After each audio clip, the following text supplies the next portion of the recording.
Wala nang edit-edit, ito ang kwento. Sa unang pagkakataon, sabay-sabay o magkakasamang bumisita sa ICC Detention Center ang mga kaanak ni dating Pangulong Rodrigo Duterte na nandito sa The Hague, Netherlands. Kabilang dyan si Vice President Sara Duterte, kapatid niya na si Veronica Kitty Duterte at nanay ni Kitty na si Hanilet Avancenia. Tumagal din ng halos 3 oras yung kanilang pagdalaw sa dating Pangulo. Napunuro ito ng masayang kwentuhan at usapan, lalo na nang malaman at makwento yung mga ginagawa ng mga taga-suporta ng pamilya Duterte para dito. Ika nga ni VP Sara, mas nagkaroon daw sila ngayon ng bonding ng mag-ama. Father-daughter experience, mas mahaba-habang bonding dahil kwento niya nung siya daw ay lumalaki, talagang nakatutok lamang sa trabaho at sa pagsisilbi sa bayan ang dating Pangulo. Ngayon lang daw sila talaga nagkaroon ng mas mahabang oras sa isa't isa. Ganon din si VP Sara together with Kitty as her sister.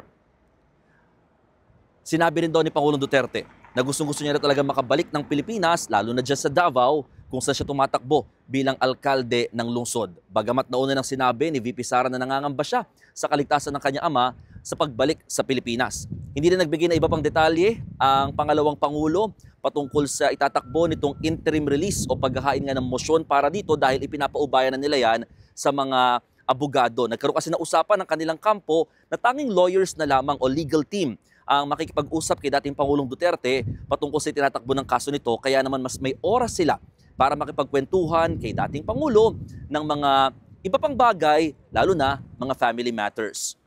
Magkakaroon din daw ng relyebuhan ang mga magkakapatid sa pagbabantay at pagsama sa kanilang ama habang nandito sa The Hague, Netherlands.